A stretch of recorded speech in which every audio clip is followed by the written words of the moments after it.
Sony దందా ఎట్లుంది? ఠీకే అన్నా. రాధిక వచ్చిందా? రాలేదు. ఎవరు సేటుని పట్టిందంట కదా. భయ్యా 5 కడక్ చాయ్ దేదో.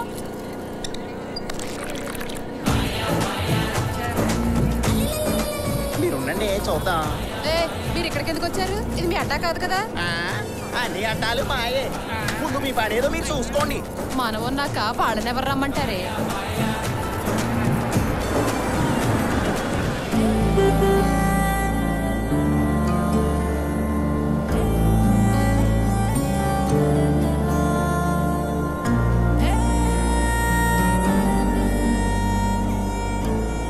ఓకేనా? ఓకే.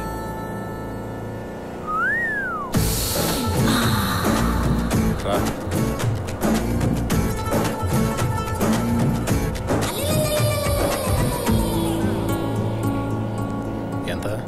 నాకు 2000, 2 బీర్లు ఎక్స్ట్రా. ఈ అమ్మాయికి 5000. 5000? అమ్మాయి ఫ్రెష్. ఏం పేరు? పావని. పెట్టుడి పేరా పెట్టిన పేరా? పెట్టిన పేరే.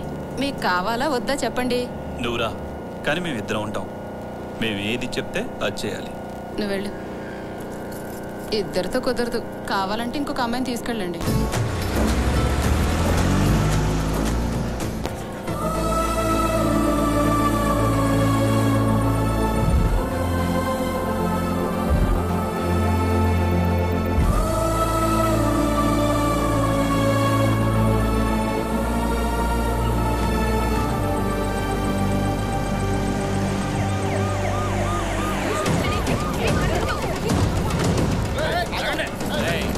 ఒక్కదాన్ని కూడా వదలకూడదు. మొత్తం అందరిని ఎక్కించండి లోపల.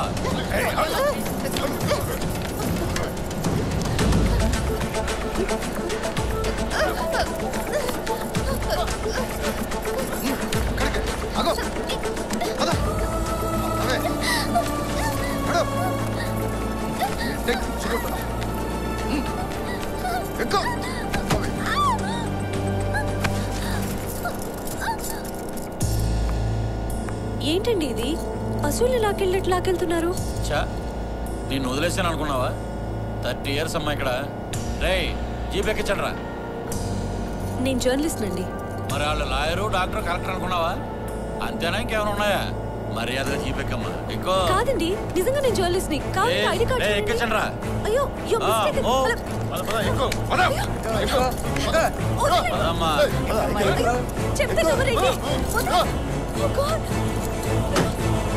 సార్, ఎరా ఇంత లేటు? చాలా దూరం పరిగెత్తించింది సార్. అంతే, అంతకంటే ఇంకేం లేదు. లేదు సార్, అబద్ధం చెప్తున్నాడు. నన్ను గోడచాటుకు లాక్కెళ్ళాడు. కక్కుర్తి మొహోడు. కాదు సార్, ఇదే అబద్ధం చెప్తుంది. నిజమేంటో 4 రోజుల తర్వాత బయటపడుతుంది. ఏ ఎయిడ్స్ వచ్చినప్పుడు. నీ భవిష్యత్తు బ్రహ్మాండంగా చెప్పిందిరా. జీపెక్కు.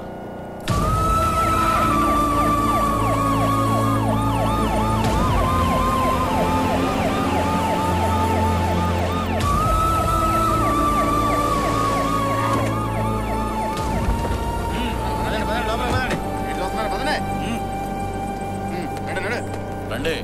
రండి రండి. రే, మొత్తం అందరినీ లోపల దోసేస్తాను. ఏమనుకుంటున్నారు? తోసే విషయం తర్వాత ఆలోచిద్దాం. ఒక్కబోస్తుంది ఫ్యానే మావా. ఫ్యానా? ఏసీ వద్దా? ఉంటే ఇయ్యి. ముందా కలెక్షన్ ది. ఇదేంటి నీ కలెక్షన్ ఎలా తగ్గిపోయింది? ఇవాళ వచ్చినాడు నీలాంటాడు. ఆరాటం ఎక్కువ, అనుభవం తక్కువ. అమ్మని అమ్మ, ఆడుతో నన్ను పోల్చావా? ఎలా? నెక్స్ట్. 30 years 30 years నుంచి డ్రెస్ మెయింటైన్ చేస్తున్నా. అందుకేనా ఈ చెమట కంపు? డబ్బులే సార్, మాటి మాటికి ఇదే డ్రెస్ అనుకోండి సార్. కౌంటర్లు ఎక్కువైపోతున్నాయి. నువ్వు నోరుమోయ్. నువ్వేంటే 100 తగ్గించు మామా. నువ్వు కస్టమర్లు తగ్గిస్తే నేను డబ్బులు తగ్గిస్తా. ఎలా? తిండి లేక మేము ఒళ్ళు అమ్ముకుంటున్నాం. గవర్నమెంట్ జాబ్ చేస్తూ జీతాలు తీసుకుంటూ మా దగ్గర డబ్బులు దొబ్బుతున్నారు. మీకు మాకు తేడా ఏముంది? ఏంటే తేడాల గురించి మాట్లాడుతున్నావు? లాఠీతో పొడిచానంటే ఎన్ని లాఠీలు చూడలేదు. సార్, లెక్క పెట్టావా? లెక్క పెడుతున్నాం సార్. లెక్క పెట్టు.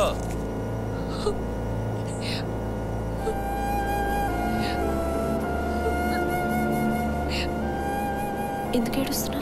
వీళ్ళకి ఇవ్వడానికి నా దగ్గర డబ్బులు లేవు. వీళ్ళతో ఎందుకు వచ్చా? మా నాన్నకి ఒంట్లో బాగలేదు, హాస్పిటల్లో ఉన్నాడు. మా అమ్మ వీళ్ళతో వెళ్తే డబ్బులు వస్తాయని చెప్పింది.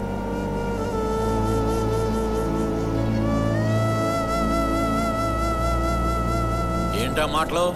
రండి. కలెక్షన్ ఏది? ఏంటి సార్ ఇది? రోడ్ మీద వెళ్ళే వాళ్ళందరూ మీకు ఇలాగే కనిపిస్తారా? ఇలాంటివి చాలా చూశాను కానీ ముందు డబ్బులుది. ఏంట్రా గొడవ? ఎవడాడు?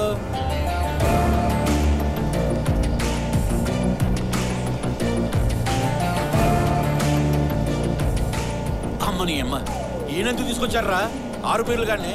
30 years రూల్ ప్రకారం అసలు ఆడాలో. నువ్వా? ఫస్ట్ ఈ సోడా బుడ్డిని లోపల తోయండి. ఏం చేశాడ్రా? బట్టల షాప్ అని చేత కొడుతున్నాడు సార్. అమ్మని విఐపి అని చెప్పి నన్ను వీపింగ్ చేస్తావా? రే వీడిని తీసుకెళ్ళి లోపలేంట్రా. ముందు నన్ను ఏ సెక్షన్ లో లోపల పెడుతున్నారో చెప్పండి. వీడిని తీసుకెళ్ళండి. చెప్పండి ఏ సెక్షన్. నీ సంగతి ఏంటి? కలెక్షన్ ఎంత? నేను జర్నలిస్ట్ అని చెప్పినా వినిపించుకోరేంటి సార్?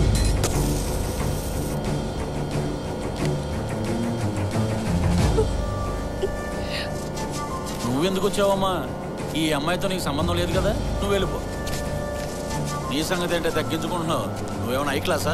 సార్ కొంచెం డీసెంట్ గా మాట్లాడండి. ఏంటి నీ దగ్గర నేర్చుకోవాల్సిన డీసెన్సీ? నేర్పుతుగాని రా. ఇన్స్పెక్టర్ మీరు చాలా ఇండీసెంట్ గా బిహేవ్ చేస్తున్నారు. ముందు నన్ను ఏ సెక్షన్ కింద బుక్ చేస్తున్నారో చెప్పండి రా, లేకపోతే హ్యూమన్ రైట్స్కి వెళ్తాను.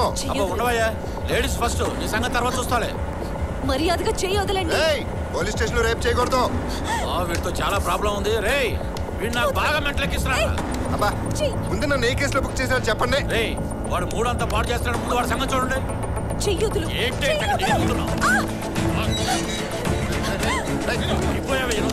దౌర్జన్యం సెక్షన్ అడుగుతాను కొడతారు.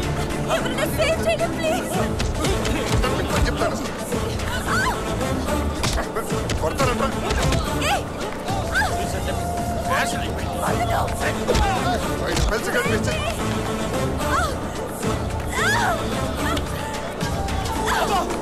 ఒక్కని బట్టి ఎంతమంది కొడతారంట.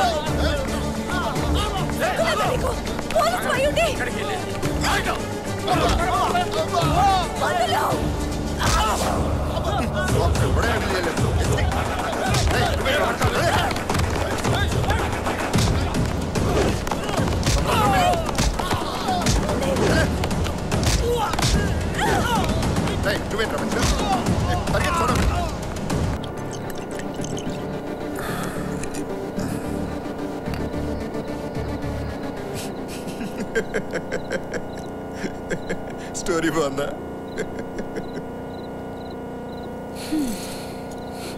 ఏంటి ఇంత పెద్ద స్టోరీ చెప్తే ఇదేనా రియాక్షన్? సర్లే నీ కర్మ పో. అవును ఆ రోడీలు ఎందుకు నువ్వు వెంట పడుతున్నారు? ఏమో తెలీదు. నా పెన్ కెమెరా గురించి అడుగుతున్నారు, కానీ అందులో వాళ్ళకి కావాల్సింది ఏముందో నాకు అర్థం కావట్లేదు. చూడాలి.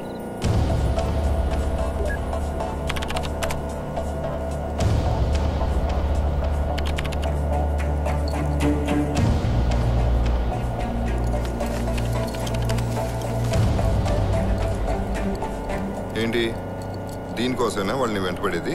నడు, ఏదో పొరపాటు పడి ఉంటారు. ప్లీజ్ కాసేపు మాట్లాడుకున్నా ఉంటావా? ఇప్పుడు రాజకీయాల్లో నడుస్తుంది నెంబర్ గేమ్. మనకున్న ఎమ్మెల్యేలకు తోడు మరికొంతమందిని క్యాప్చర్ చేస్తే మన వైపు ఎంతమంది ఉన్నా హైకమాండ్ ఆశీస్సులు లేదే ఏమీ చేయలేదు సార్. ఆ సీఎం రోజు రోజుకి బలం పెంచుకుంటున్నాడు. ఆ బలం తగ్గించడానికి ఒక్క రోజు చాలయ్యా. నేను ఒక్క రాత్రి మేల్కొనుంటే ఆ సీఎంకు 1000 రాత్రులు నిద్ర లేకుండా చేస్తాను. తెల్లారేసరికి నేను ముఖ్యమంత్రిని అవుతాను. మీ మాట వినడానికి బాగానే ఉంది, కొంచెం ప్రాక్టికల్గా ఆలోచించండి. నేను ఆలోచించకుండా ఏ పని చెయ్యను. తెల్లారేసరికి మత కల్లోలాల పేరుతో జనం నరుక్కుని చావాలి. జంట నగరాలు రక్తమయం కావాలి. వాడు బయటకు వస్తే శవాల గుట్టలు స్వాగతం పలకాలి. అప్పుడు అధిష్టానం కూడా సీఎం కాపాడాలి. దాన్ని అనుకున్నవాడు రాజ్యం.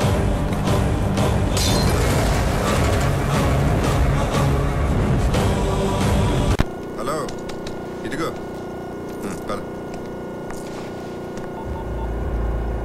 హలో ఎవరు? అన్నా అమ్మాయి మొత్తం చూసేసింది. చూసేసిందా? ఏమైందిరా? దాన్ని లేకపోయిన మా నాన్నని పంపించాం కదా, ఎక్కడో తాగి తప్పించి ఈ లోపల మిస్ అయిపోయింది. మన జాతకాలు మొత్తం చూసేసాం. మరి ఇప్పుడు ఏం చేద్దామంటావరా? ఒక్క నిమిషం ఉండండి. నర్సింగ్ ఎక్కడ తప్పి ముందెళ్ళిదా లేపేయండి. అలాగే లేపేయండి. రే రండ్రా. అంటే ఆ సీఎం దింపేసి జనార్దన్లో సీఎం అవుతాడు అంటున్నావు అంతేనా? అంతేనా? అంత ఈజీగా తీసుకుంటావేంటి? వాడుకో వాడు సీఎం అయితే రాష్ట్రం సర్వనాశనం అవుతుంది. ఇప్పుడు మాత్రం బాగుపడిందే ఉంది. ఎవరెక్కినా ఎవరు దిగినా అందరి ఎజెండా దోచుకోవటమే. జనం కూడా దానికి ఎప్పుడో ఫిక్స్ అయిపోయారు. అసలు నీకు పాజిటివ్ గా మాట్లాడవే రాదా? అందరూ నీలా ఉంటారు అనుకోకు. ప్రజలేం పిచ్చోళ్ళు కాదు. నువ్వు అనుకునే ప్రజలు ఇప్పుడు కులాల కుంపట్లో, వర్గాల కుమ్ములాట్లో, ప్రాంతాల గొడవలో బిజీగా ఉన్నారమ్మా. ఈ గొడవలు పట్టించుకునే టైం లేదు. పట్టించుకునేలా చేస్తాను. ఈ న్యూస్ టెలికాస్ట్ అయ్యాక చూడు ప్రజల రియాక్షన్ ఎలా ఉంటుందో. ఎండి గారు ఉన్నారా? ఛాంబర్లో ఉన్నారండి. ఓకే, వెయిట్ చేయవా, ఇప్పుడే వస్తాను. Excuse me sir. నిహారిక, ఏంటి టైంలో? మీరు సెన్సేషనల్ న్యూస్ కావాలన్నారు కదా సార్. అవుననుకో. ఆ తర్వాత నాకే అనిపించింది నీ దగ్గర నుంచి నేను ఓవర్ ఎక్స్పెక్ట్ చేస్తానని. అది నీ వల్ల కాదనుకో. ఏదైనా ఆఫీస్ బీట్ చూసుకో. లేదు సార్, మీకు కావాల్సిన న్యూస్ తెచ్చాను. ఏంటా న్యూస్? నేను నీకు చెప్పి 24 గంటలు కూడా అవ్వలేదు, మళ్ళీ ఏదైనా అన్ఎంప్లాయ్మెంట్ న్యూస్ తీసుకొచ్చావు తల్లి? అవును సార్, పొలిటికల్ అన్ఎంప్లాయ్మెంట్. చూడండి సార్. తెల్లారేసరికి మత కల్లోలాల పేరుతో జనం నరుక్కొని చావాలి. జంట నగరాలు రక్తమయం కావాలి. వాడు బయటకు వస్తే శవాల గుట్టలు స్వాగతం పలకాలి. Niharika, you have done excellent job. నేను అసలు ఊహించలేదు. ఇప్పుడు ఈ ఛానల్లో ప్రసారం చేస్తే అర్ధరాత్రి ఆంధ్ర రాష్ట్రం ఉలిక్కి పడుతుంది. నువ్వు పని చేయి. అధికారం కోసం ప్రజల ప్రాణాలు తీయాలనుకుంటున్న మంత్రి అని ఒక బ్రేకింగ్ న్యూస్, మిగతా నేను చూసుకుంటాను. Okay sir. ఓ వెళ్ళు నిహారిక. అది చూసి ఫాలో అవ్వండి. శివాజీ, ఈ పెన్ కెమెరాలో ఉన్న మ్యాటర్ ఎడిట్ చేయి. అధికారం కోసం ప్రజల ప్రాణాలు తీయాలనుకుంటున్న మంత్రి అని బ్రేకింగ్ న్యూస్ రెడీ చేయి. ఓకే? ఓకే. మా నాన్న కూడా నీలాగే సొసైటీ, ప్రజలు ప్రాబ్లమ్స్ తిరిగేవాడు. చివరికి ఏం సాధించాడు? కాలంతో పాటు న్యూస్ పేపర్లో ఒక కాలం అయిపోయాడు. ఈ సమాజం ఇంతే, దీన్ని ఎవడో మార్చలేడు. అలా చూస్తూ ఊరుకుంటామా? ఊరుకున్నా ఊరేసుకున్నా జరుగుతూనే ఉంటాయి. ఈ వ్యవస్థ ఎప్పుడో గబ్బు పట్టిపోయింది. నన్ను గతంలో లాక్కుండా భవిష్యత్తులో మన ఇతర విషయం చెప్పు. ఏం చెప్పాలి? నా మీద నీ అభిప్రాయం. నేను అనుకున్నంత చెడ్డవాడివేం కాదు, కానీ నిన్ను అర్థం చేసుకోవటం కొంచెం కష్టం. అయితే పెళ్లి చేసుకుని చూడు, పూర్తిగా అర్థమవుతాను. ఏం మాట్లాడుతున్నావు? ఏం లేదు, నా భార్య పోస్ట్ ఖాళీగా ఉందని అడిగాను. ఏం లేదు, నేను ఫస్ట్ టైం చూడగానే పడిపోయాను. అందుకే దాచుకోలేక అడిగేశాను.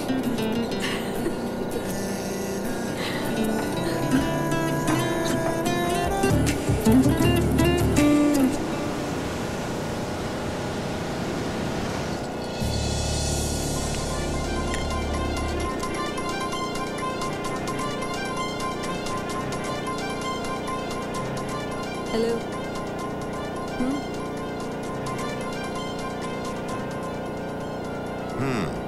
అనుకుని సాధించావు. నీకు ప్రమోషన్ గ్యారంటీ. చియర్స్.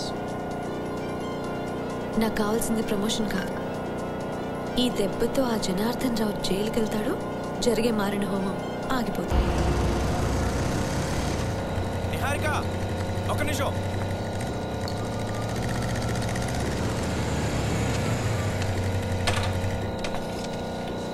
నీకోసం వెతుకుతున్నాను. మన ఆఫీస్లో మీరు ఎండీతో మాట్లాడిందంతా నేను విన్నాను. ఇన్ని రోజులు ఆఫ్టర్ ఆల్ ఒక ఆడపిల్ల ఏం చేయగలుగుతుందని నేను ఎంతగానో అవమానించాను. కానీ నీ నిజాయితీ చూసిన తర్వాత లైఫ్లో ఒక్కరోజైనా నిజమైన జర్నలిస్ట్గా ఉండాలనిపించింది.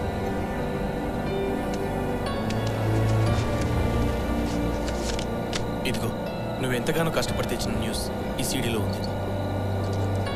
దీంతో ఈ రాష్ట్రంలో గవర్నమెంట్ని మార్చే కుట్రను అడుగు. అది నీ వల్లే అవుతుంది. థ్యాంక్స్ శివాజీ.